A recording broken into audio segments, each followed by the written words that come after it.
take the strongest possible action against officials involved in the killing of a lawyer, Omobolanle Raheem.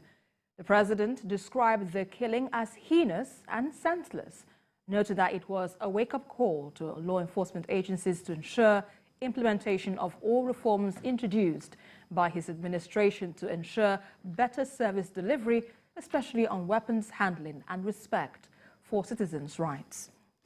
BKO, we discussed this yesterday about the killing of Omobolanle Raheem, God rest his soul. But what do you make of the president's action or response towards this matter? No, the president always responds to things like this. When people die, he will express his condolences, even if there is an individual who lost his mom, who lost his dad, the president will show sympathy. But it goes beyond that. What we want to see is are steps being taken to ensure this does not happen. It could have been any of us. The woman who was shot was not carrying an assault weapon. And an irresponsible policeman just decided to take her life. And according to the husband, they didn't stop at that. They also even bundled her corpse into their truck. I mean, what is the meaning of this? We've said that, look, the police needs to be reformed. When SARS was scrapped, a good number of policemen were happy with the scrapping of SARS because those boys were already feeling like they are one Greek god.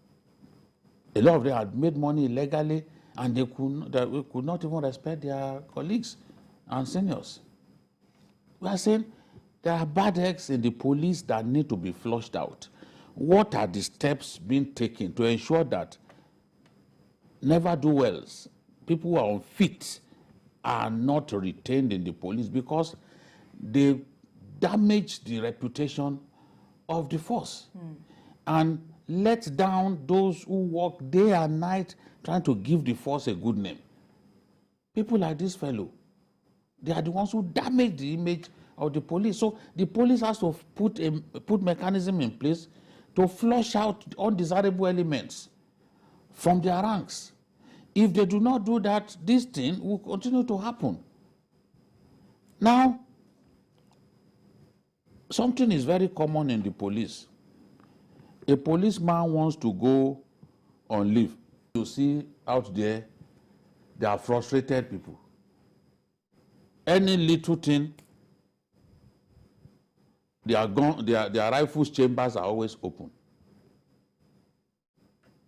So why would you leave your rifle chamber open all the time? These folks, their rifle chambers are always open. They are ready to kill at any time. Any little thing, they want to take a life because they are frustrated.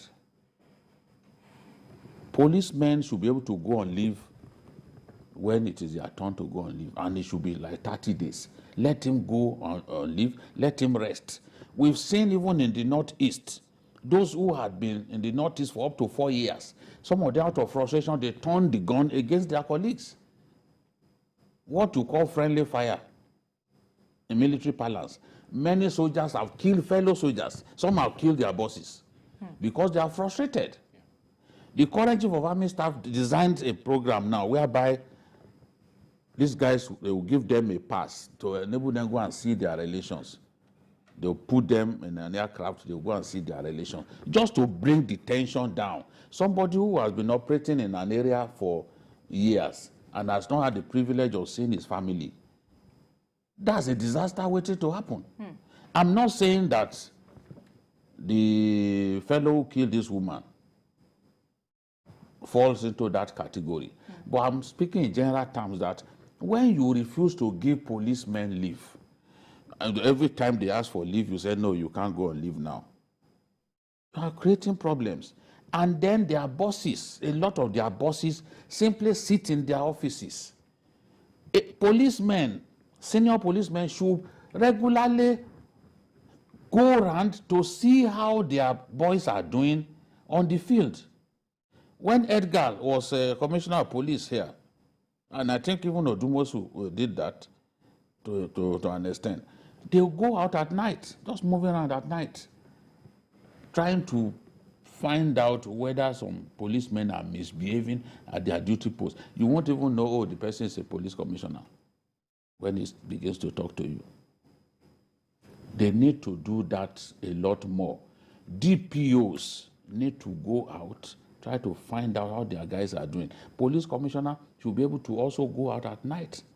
That way, policemen will sit up. They know that if they misbehave, these unexpected visits can happen and they could be in trouble. Right. But if we don't create that kind of situation, more disasters will happen. The question is, who is next?